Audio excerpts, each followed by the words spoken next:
Copy किया सबने? हमारा नेक्स्ट वर्ड होगा, next word is refute and repudiate. Refute का मतलब होता है टू प्रूव रॉन्ग। ये वर्ड पहले भी आ चुका है, मैं एक बार दोबारा बताऊंगी। यहाँ पे हमारा रूट वर्ड जो है ये फ्यूट, इसका मतलब होता है बीट, और री का मतलब होता है बैक या अगेन। तो रिफ्यूट का क्या मतलब हुआ? To beat back, to beat again, to prove someone wrong. Refute का मतलब हो गया prove wrong. Next word is repudiate. Repudiate का मतलब है रिफ्यूज टू एक्सेप्ट। एक्सेप्ट करने से मना कर देने को कहते हैं रेप्यूडिएट। पर हम इसको कैसे याद रखेंगे? एक तरीका है इसका, पीयूडी। पीयूडी से हम इसे पुडिंग से याद रखेंगे, और री का मतलब होता है अगेन। तो एक माँ ने बच्चे से पूछा क्या तुमने पुडिंग दोबारा खाई? तो उसने कहा नहीं खाई।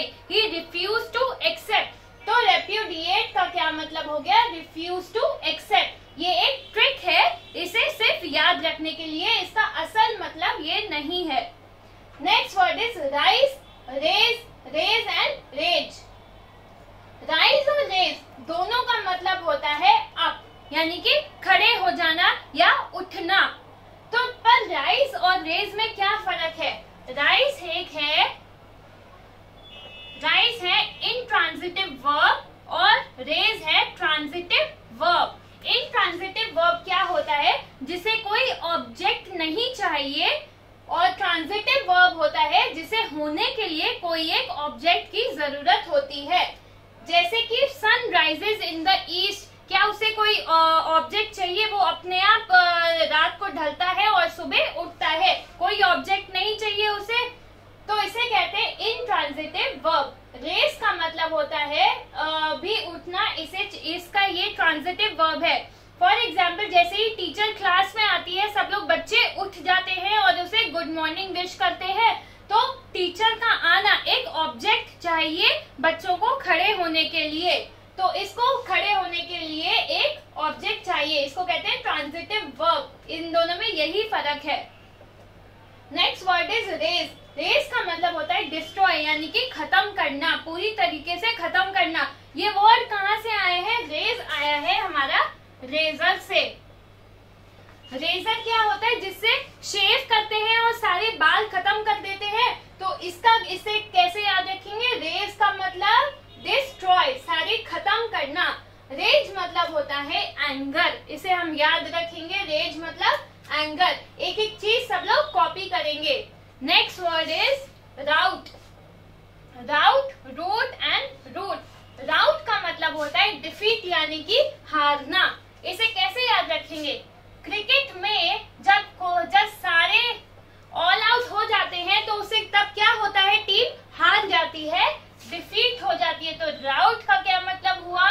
डिफीट। रूट का क्या मतलब होता है? पाथ, यानी कि रास्ता। रूट मतलब पाथ। ये रूट का मतलब है, रूट का मतलब है cause.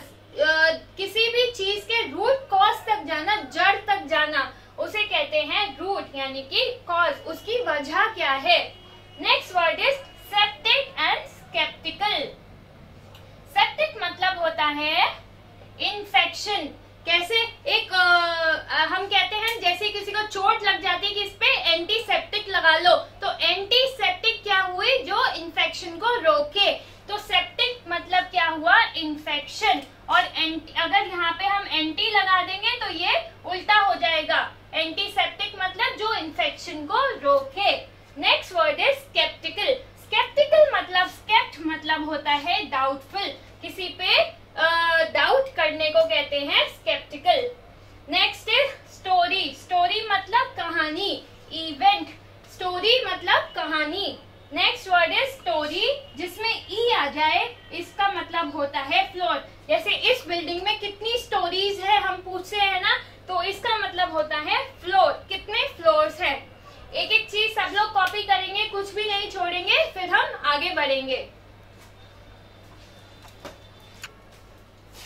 Okay everyone, next word है हमारा sewer. Sewer, amputate, ma'am, severe and sewer. Sewer मतलब क्या होता है? सीवर मतलब है सेपरेट, अलग करना, इसको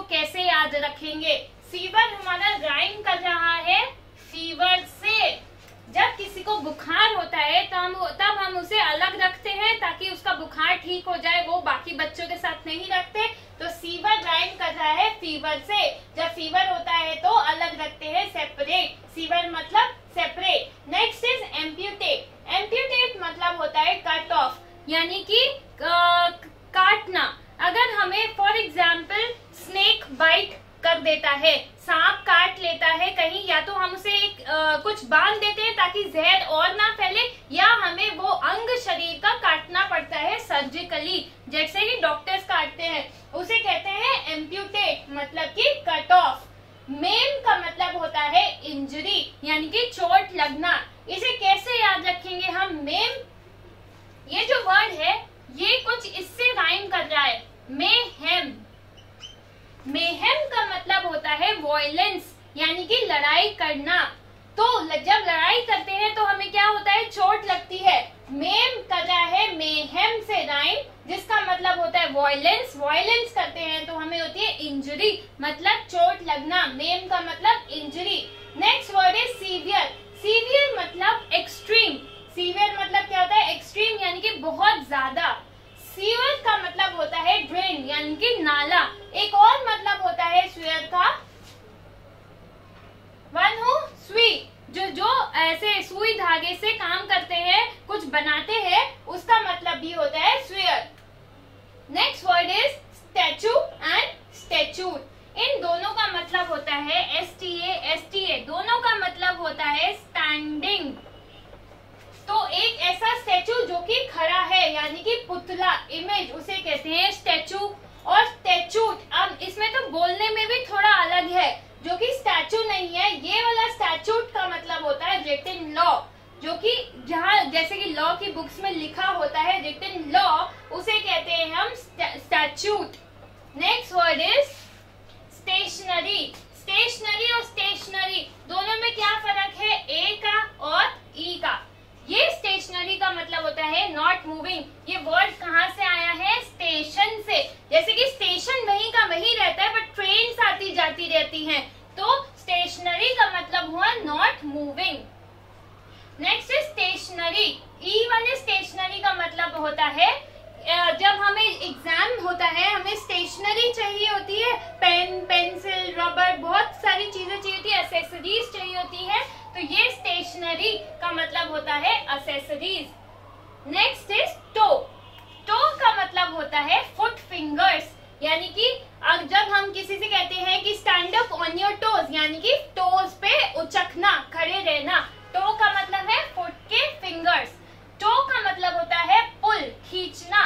तो जब हम गाड़ी पार्किंग में नहीं लगाते तो हमारी गाड़ी क्या हो जाती है? टो, यानी कि वो गाड़ी पुल कर ली जाती है, खींच ली जाती है। Next word is temper and temper. Temper मतलब होता है एंगर, यानी कि गुस्सा करना। और ये टेम्पर का मतलब है इंटरफेयर, दखल अंदाजी।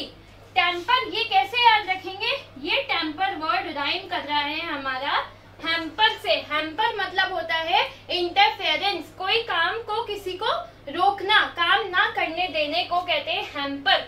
हैम्पर मतलब टेम्पर, और टेम्पर मतलब इंटरफेयर। एक एक चीज सब लोग कॉपी करेंगे ताकि हमें एग्जाम में रिवाइज करने में कोई दिक्कत ना हो, फिर हम आगे बढ़ेंगे।